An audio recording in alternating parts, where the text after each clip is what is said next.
We're joined by Karan and Shashank. Shashank, tell us what you're doing at Heirloom. Sure. At Heirloom, we are trying to build a technology that can pull billions of tons of carbon dioxide from the atmosphere to not just mitigate climate change, but actually reverse it one day. Wow. So, we're specifically working on a low-cost limestone-based approach to pull carbon. Limestone has this natural ability to pull carbon from the air.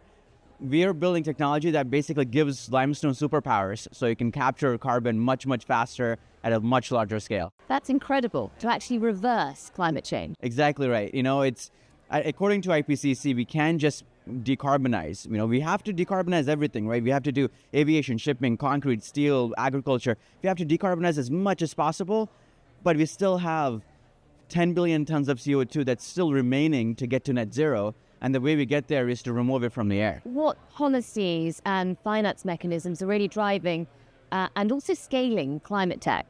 Yeah, of course. What we need to see is a move from the voluntary market where people are choosing to pay for removing carbon dioxide to something where it is mandated. That's how we will get to the gigaton scale that Shashank mentioned.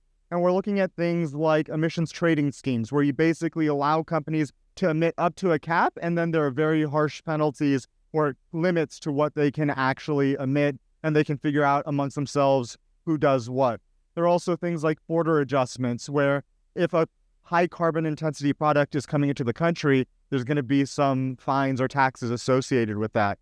Lastly, a lot of industry groups are looking at ways to promote the industry as a whole so that no one player is individually disadvantaged. Karan, Shashank, thanks very much for joining us. Thanks for having me. Thank you.